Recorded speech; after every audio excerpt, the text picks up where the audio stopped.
सियासत इस कदर एहसान करती है, पहले छीन लेती है आंखें फिर चश्मे दान करती है। युवाओं के मन में एक ही बात चल रही है, ये बाबा जाएं वापस गोरखपुर धाम और करें वहीं फिर से अपना पुराना काम। डिजिटल एजुकेशन के नाम पे डिजिटल डिवाइड पैदा करके बड़ी आबादी को शिक्षा से बाहर करना चाह रहे हैं। जहाँ शादियों का कार्ड छपता था वहाँ क्या बोलते हैं टेट और सुपर टेट का पेपर छपे हैं। द प्रिंट की चुनावी यात्रा इस वक्त प्रयागराज में है और हम इलाहाबाद यूनिवर्सिटी में हैं। इलाहाबाद यूनिवर्सिटी को पहले ईस्ट ऑफ ऑक्सफोर्ड कहा जाता था। इलाहाबाद यूनिवर्सिटी से तमाम साहित्यकार और भारतीय प्रशासनिक सेवा के उच्च पदों पर बैठे लोग निकले हैं। आइए यहाँ के युवाओं से जानते हैं कि उत्तर प्रदेश चुनाव के बारे में वो लोग क्या सोचते हैं, उनका क्या मानना है, योगी सरकार ने कैसा काम किया है। क्या करते हैं? मैं इलाहाबाद विश्वविद्यालय से शोध छात्र हूँ। आप सरकार के बारे में क्या सोचते हैं? देखिए, वर्तमान समय में उत्तर प्रदेश की सरकार की अगर बात करें तो उसने नौजवानों को, युवाओं को धोखा दिया है। उसने धर्म के नाम पे सांप्रदायिकता फैलाई है, रोजगार के नाम पे चुप्पी साध रखी है, बेवकूफ़ बनाया है। लॉलीपॉप और लैपटॉप और वो टैबलेट के नाम देने के नाम पर भी युवाओं को बेवकूफ़ बनाया है। हज़ारों लाखों पोस्ट खाली पड़ी हुई हैं सरकारी विभागों में, उसको भर नहीं रहे हैं। परीक्षा लीक, पेपर लीक जैसी घटनाएं इस सरकार के शासनकाल में आम हो गई हैं, रोज़ की बात हो गई है। भ्रष्टाचार, करप्शन बढ़ा हुआ है, लेकिन इन लोगों ने रोज़गार के नाम पे, रोज़गार देने के नाम पर सिर्फ युवाओं के साथ मजाक किया है। सबसे पहले तो मैं आपके चैनल द प्रिंट का बहुत बहुत आभार व्यक्त करता हूं कि आपने अपने चैनल के माध्यम से तमाम छात्रों की आवाज़ को बुलंद करने का काम किया। और मैं बता दूं कि जब भारतीय जनता पार्टी 2014 में आई थी तो वो अपने मैनिफेस्टो में 2 पेज शिक्षा के ऊपर लिखती है, लेकिन जब सत्ता उन्हें मिली तो शिक्षा का कोई नामो निशानी नहीं इस सरकार में। आप हिंदुत्व की बात कर रहे हैं तो एक तरफ आप दलितों, पिछड़ों को मार रहे हैं, अपनी गाड़ी के नीचे कुचल रहे हैं। लखीमपुर खीरी में क्या हुआ? मंत्री का बेटा, आप उसे सुरक्षित कर रहे हैं। तो इससे आप क्या दर्शा रहे हैं कि आप केवल एक ही जाति को लेकर चलेंगे, बाकी देश में कोई है ही नहीं। शिक्षा के ऊपर आप बात नहीं करते। लैपटॉप आपने बांटा, आधा जगह बांटा, उसके बाद आप आचार संहिता लागू हो गई, उसके बाद कह रहे हैं आप बटेगा ही नहीं। तो ये क्या चीज़ है?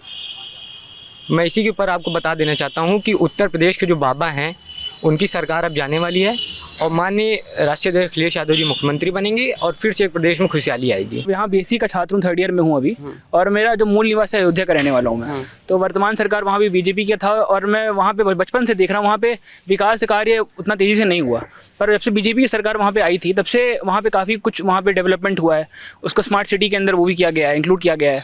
तो इस वजह से मुझे लगता है कि मतलब जहाँ से मैं रह रहा हूँ वहाँ पे काफ़ी उन्होंने काम किया है, बीजेपी की सरकार ने, योगी ने काफ़ी वहाँ पे काम किया है। पीसीएस मेंस का पेपर 2018 में जब आउट हुआ, आज तक मेरी इतनी एज हुई या मैंने इतिहास, भूगोल कुछ भी उठा के पढ़ा तो मैंने ये नहीं देखा कि पीसीएस जैसे मेंस का पेपर भी फोटो कॉपी बांटी गई है। ये सरकार लीकेज की नहीं, ये भ्रष्ट सरकार है। भ्रष्ट नहीं, भ्रष्ट। जैसे पंचर होता, पंचर में अगर ट्यूब में पंचर हो हल्का सा तो वो तो बनाया जा सकता, लेकिन ट्यूब जब ब्लास्ट कर जाती है उसको भ्रष्ट कहते हैं। तो ये भ्रष्ट वाली सरकार है। ये सरकार कोई भी पेपर, कोई भी एग्जाम युवाओं के लिए करा नहीं पा रही। देश और प्रदेश में भारतीय जनता पार्टी की सरकार है। यही 2014 में देश के प्रधानमंत्री नरेंद्र मोदी जी आए थे परेड ग्राउंड में, इन्होंने कहा था कि हर साल नौजवानों को 2 करोड़ रोजगार दूंगा। और यही योगी जी ने कहा था कि नौजवानों को 70 लाख रोजगार मिलेगा। कहाँ है इनका 70 लाख रोजगार? इस 5 साल में देखा जाए तो इस सरकार ने सिर्फ छात्रों को बेवकूफ़ बनाया, इसके अलावा कुछ नहीं किया है। चाहे वो जिस विभाग में आप चले जाइए, चाहे वो यूपीपी विभाग में चले जाइए, चाहे यूपीएसआई विभाग में चले जाइए, शिक्षक विभाग में चले जाइए, चाहे आप ग्रुप सी की नौकरियाँ चले जाइए, चाहे आप ग्रुप बी की नौकरियों में चले जाइए। सिर्फ सरकार ने लोगों को बेवकूफ़ बनाया, इसके अलावा कुछ नहीं किया। सिर्फ जात और धर्म के नाम पर 2 संप्रदायों को लड़ाने का काम सिर्फ किया है, बाकी कुछ नहीं किया है इस सरकार ने। भाजपा सरकार अपने कार्यकाल में राज की और युवाओं के पीछे छोड़ते चली गई, सब दिन युवाओं के पीछे छोड़ते चली गई। कभी भी युवा को आगे नहीं आने दिया। कोई ना वैकेंसी आई, ना कोई वैकेंसी भी क्लियर हुई अभी तक। इनकी कुछ नहीं, इस बार युवा, नौजवान विकास पे, रोजगार पे, इस सब मुद्दे पे वोट देगा, ना कि इनके जुमलेबाजियों पे वोट देगा। इस बार युवाओं को रोजगार चाहिए, विकास चाहिए, ना कि आत्महत्याएँ हों, लूटपाट हों। तमाम छात्र सलोरी, बगाड़ा, अल्लाहपुर डेलीगेटियों में हर महीने 2-4 छात्र नौजवान हत्याएं कर रहे हैं। क्यों मजबूर हैं? क्योंकि उनको रोजगार नहीं मिल रहा है। 5 साल से वो लगातार धरने पे हैं, लाठियां खा रहे हैं। जगह जगह लखनऊ हो जाए, इलाहाबाद हो, जैसे जैसे बड़ी बड़ी सिटियों में लगातार उनके ऊपर लाठियां बरसाई जा रही। क्यों लाठियां बरसाई जा रही? क्योंकि अपना हक मांग रहे हैं। ये सरकार लाठियों और डंडे वाली सरकार है, ना कि ये रोजगार दे सके नौजवानों को। हम लोग इस वर्तमान समय में जो चुनाव है उस समय में चाहते हैं कि ये लोग अपनी जिम्मेदारी तय करें, युवा जो इस प्रदेश का युवा रोजगार के सवाल को लेकर के इनको घेरे, इनसे सवाल पूछे और इनको पूरी तरह सिरे से खारिज करें, क्योंकि ये सांप्रदायिक सोच फैला रहे हैं, रोजगार की बात नहीं कर रहे हैं। जो जैसे यूपी पीसीएस हो गया, यूपी ट्रिपल एससी हो गया, जो प्रयागराज है ये इसकी तैयारियों का हब रहा है, तो अभी क्या लग रहा है आपको कि वो उसमें क्या गिरावट आई है या वो बरकरार है? नहीं, गिरावट तो नहीं आई है। जैसे क्या है यहाँ पे थोड़ा क्या है, जैसे दिल्ली में क्या है थोड़ा डिजिटल है, यहाँ पे थोड़ा डिजिटल नहीं है, लेकिन यहाँ गिरावट नहीं है। बच्चे भी अभी पढ़ रहे हैं और प्रदर्शन अपना कर रहे हैं और सिलेक्शन भी पा रहे हैं। ऐसी कोई बात नहीं, लेकिन थोड़ा सा गिरावट तो आया ही है। एक बात और कह दें कि इलाहाबाद में गिरावट का मसला अपनी जगह है, लेकिन यहाँ पे नौजवान घुट घुट करके आत्महत्याएं कर रहा है।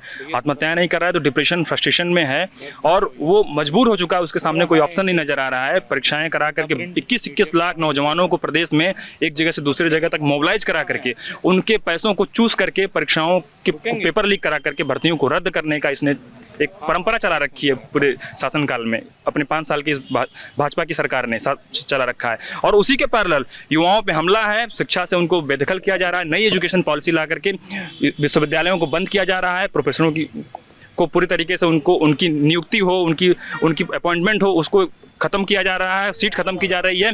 और जो सबसे महत्वपूर्ण एक बात मैं आपको बताऊँ कि पूरे प्रदेश में डिजिटल डिवाइड के नाम पर ये लोग कोरोना के काल में डिजिटल एजुकेशन के नाम पर डिजिटल डिवाइड पैदा करके बड़ी आबादी को शिक्षा से बाहर करना चाह रहे हैं। कहना चाहूँगा कि सियासत इस कदर एहसान करती है, पहले छीन लेती है आंखें फिर चश्मेदान करती है। तो ये भारतीय जनता पार्टी की सियासत जो जब से 2014 में से आई है और उत्तर प्रदेश में भी आई है, ये एक कलंकित सरकार है। ये मत पता नहीं किस तरह से मतलब जनता ने इनके जुमलों में फंस के इनको चुनने का काम किया, लेकिन इन्हें पूरी जनता को धोखा देने का काम किया। आप किसी भी वर्ग को देख लेंगे, आप पत्रकार बंधु को देख लीजिए, क्या पत्रकारों की हत्या हुई कि नहीं हुई? आप डेलीगेसियों में जाइए, आज 1.5-2 सालों से नौजवान हर आए महीने में कम से कम तीन युवा प्रतियोगी छात्र आत्महत्या करने के लिए मजबूर हो जा रहा है। ये कि इसका जिम्मेदार कौन होगा? जिम्मेदारी कौन लेगा युवाओं की? आपको क्या लगता है कि यहाँ पे प्रयागराज में युवाओं के मन में क्या चल रहा है? सर, प्रयागराज में युवाओं के मन में एक ही बात चल रही है कि जो बाबा की सरकार है, ये बाबा जाएं वापस गोरखपुर धाम और करें वहीं फिर से अपना पुराना काम। कल नहीं परसों योगी जी ने बोला था कि 80 बनाम 20, 80 हिंदू 20 मुस्लिम। तो ये जो अब जो इनका मैन्युफैक्चर जो ये इनकी ये मानसिकता है कि 80 बनाम 20 है, तो यही 80 जो है इनकी विपक्ष में जाएगी। ठीक, ये हिंदू और मुस्लिम पे ये क्या बोलते हैं, चुनाव हमेशा लड़े हैं, हमेशा लड़ेंगे। मंदिर और मस्जिद में लड़ाई लड़ाते हैं। मंदिर हम नौजवान को रोजगार थोड़ी देगा? हम नौजवान साधु बन जाएं, वहाँ दान भिक्षा मांगे? ये बताइए, हम अपने हक और हुकूम की लड़ाई लड़ते हैं। तो ये पुलिस जमानिया देखिए, छात्र संघवाली का आंदोलन भी चल रहा है, आज 540 दिन हो गया है ना। यहाँ तो विश्वविद्यालय प्रशासन बीसी यहाँ सुनने आई ना, तो क्या बोलती पुलिस प्रशासन ना यूपी का प्रशासन सुनने आया कि यहाँ छात्र किस लिए बैठे हैं। और युवाओं की अगर बात करेंगे तो ये सिर्फ एक जात की सरकार है, एक जाति विशेष की सरकार है। क्या ये कहते हैं कि हिंदू की सरकार है, तो मान लीजिए हिंदुत्व का एक ही जात का ठेकेदार है कि एक ही जात? अभी पीसीएस मेंस का रिजल्ट निकला है, उसमें एक जात के लोग विशेष जान लीजिए कि 62 या 63 लोग हुए हैं। और उसके बाद पीसीएस का निकला है रिजल्ट, उसमें डीएम कप्तान उत्तर प्रदेश को उठा के देख लीजिए, सीओएसओ देख लीजिए, सिर्फ और सिर्फ एक जात के लोग हैं, एक जात की सरकार है। तो मैं कहना चाहता हूं युवाओं के लिए इन्होंने जो कि छलावा किया है, युवाओं के साथ इन्होंने धोखा किया है, युवा बर्दाश्त करने वाला नहीं है। युवा इनको 2022 के चुनाव में उठा के फेंक देगा। उन्होंने तो कहा है कि वो 4.5 लाख नौकरियां दी हैं। उन्होंने तो सर कहा था, पहले आप पढ़िए, पहले इन्होंने कहा था कि 70 लाख रोजगार दिए हैं, फिर 30 लाख पे आते हैं, फिर 40 लाख पे आते हैं, और अभी आके डाउन हो गए। तो आए दिन केवल झूठ बोलने का काम करते हैं। बाबा केवल धर्म और मजहब के नाम पे लोगों को लड़ाने का काम करते हैं। बाबा को हिंदू धर्म का वो ऋचा मालूम ही नहीं है, क्योंकि ऋग्वेद सबसे प्राचीन वेद है और ऋग्वेद में कहीं पे भी जात धर्म का मजहब का वर्णन नहीं है। वहाँ पे कर्म के आधार पे जातियाँ हैं। जिस हिसाब से बाबा का कर्म है, ये कर्म के आधार पे अगर बांटा जाए तो ये शूद्र कहलाते हैं। आप ये जान लीजिए, मैं नहीं कह रहा हूँ, ये जो धर्म की बात करते हैं मैं उस धर्म की बात कर रहा हूँ। और आज स्वामी विवेकानंद जी के वजह से यहाँ पे जो राष्ट्रीय युवा दिवस मनाया जाता है, उन्होंने कहा था स्वामी विवेकानंद ने कि महात्मा वो है जो गरीबों और असहायों के लिए रोता है। लेकिन ये बताइए, फर्जी बाबा है और ये ढोंगी है केवल। कोई भी सरकार रही हो, चाहे ये सरकार रही हो, जिसके पहले वाली हो, चाहे उससे पहले वाली सरकार हो, बार बार वैकेंसी आती है, फिर फंस के वो कोर्ट में चली जाती है। इसके पीछे आप कारण क्या देख रहे हैं? देखिए, नहीं, वो हर सरकार में हुआ है, ऐसा नहीं कि वो किसी एक सरकार हम मानते हैं सरकारों में हुआ, ठीक है। बाकी इस सरकार में वैकेंसी तो आई ही नहीं। जो आई, जहां शादियों का कार्ड छपता था वहां क्या बोलते हैं, टेट और सुपर टेट का पेपर छपे हैं। इससे दयनीय स्थिति देश की और यूपी क्या हो सकती है? शिक्षा के क्षेत्र में मतलब इनका कुछ खास काम तो है नहीं, मतलब जो भी है, जैसा कोई भी सरकार होती तो ऐसा करती। लेकिन इनको जैसी कंडीशन चल रही है, अगर उसको देखा जाए तो एक तरह का एक सिस्टम लाना चाहिए, मतलब कि एग्ज़ाम का जो है, एग्ज़ाम को एक ही डेट पे मतलब एक सिस्टम में बांट देना चाहिए कि दें एग्ज़ाम। क्योंकि होता क्या है, जो प्रिपरेशन होती है, जैसे एग्ज़ाम के लिए तैयार कर रहे हैं, अब वो एग्ज़ाम हुआ नहीं तो और एग्ज़ाम देना, तो उस पर फोकस नहीं कर पाते हैं। तो अभी यही प्रॉब्लम ज़्यादा चल रही है कि मतलब एग्ज़ाम डेट जो है इनको क्लियर कर देनी चाहिए और एग्ज़ाम लेना चाहिए, चाहे वो छोटे छोटे ग्रुप में ही डिवाइड करके ले लें। प्रोग्रेसिव पॉलिटिक्स की जो अवधारणा है, इससे पहले जो सरकारें रही समाजवादी पार्टी की सरकार आदरणीय अखिलेश यादव जी की, मैं उनकी प्रोग्रेसिव पार्टी का बहुत बड़ा समर्थक हूँ और करना चाहता हूँ, क्योंकि उन्होंने औद्योगिक क्रांति लाने का उत्तर प्रदेश में काम किया। औद्योगिकरण इस देश में होगा तभी इस देश और समाज की दशा और दिशा बदलेगी। आप देख लीजिए, समान औद्योगिकरण का मतलब ये होता है कि एक समाज के अंतिम पंक्ति पर बैठे हुए व्यक्ति के जीवन में उथल पुथल हो, वहाँ उसकी जीवन मुछाल, उसकी आर्थिक स्थिति मजबूत हो, वो समाज में हिस्सेदारी अपनी बढ़ाए। आप देख लीजिए, देश की 70 से 80% इस देश में दलित और पिछड़े हैं। उनके हक और हुकूक की बात कौन किया? आदरणीय राष्ट्रीय अध्यक्ष जी ने किया। क्या लगता है आपको कि जो सरकार वैकेंसी निकालती है, ये पर्याप्त है? वैकेंसीज का मैं सुन रहा हूँ कि जो एसआई की भर्तियां हुई हैं उसमें भी धांधली हो रही है, या फिर जो भर्तियां आसपास हो रही हैं उसमें धांधली हो रही है, तो इसके लिए कुछ करना चाहिए। और धीरे धीरे वैकेंसीज तो नहीं निकल रही हैं, अब अनएम्प्लॉयड लोग घूम रहे हैं, लोग डिग्रीज ले रहे हैं और पर वो अनएम्प्लॉयड घूम रहे हैं। तो ये तो काफ़ी मतलब विडम्बना है ये हमारे सरकार की, और हमारी भी है इसमें कि हम उस तरह कार्य नहीं कर रहे हैं। भारतीय जनता पार्टी से एक सवाल लाजिम नहीं उठता है कि 1 से लेके LKG से लेके 12वीं तक क्लासेस चल रही हैं, और यूनिवर्सिटी, डिग्री कॉलेज और यूनिवर्सिटी को क्यों बंद कर दिया जाएगा? इस सवाल लाजिम हम पूछना चाहता हूँ।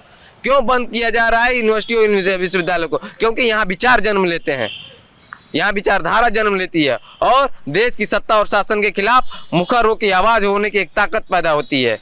छात्र हो या छात्र नेता हो, सत्ता से सवाल करने का रुख अपनाते हैं। आप देख लीजिएगा, देश नहीं पूरे विश्व की इतिहास उठा लीजिए, जब भी तानाशाही सरकारों से अगर टकराने का काम किया है तो युवा और छात्र करना टकरा है, और हमेशा परिवर्तन प्रोग्रेसिव पार्टी की बात करते हैं। तो आपने सुना इलाहाबाद के छात्रों का क्या कहना है, वो सरकार के बारे में क्या सोचते हैं। अगर आप इस वीडियो को यूट्यूब पर देख रहे हैं तो हमारे चैनल को सब्सक्राइब करिए और ट्विटर को फॉलो करिए, फेसबुक पेज को लाइक करिए। मैं गौरव, आप देखते रहिए द प्रिंट।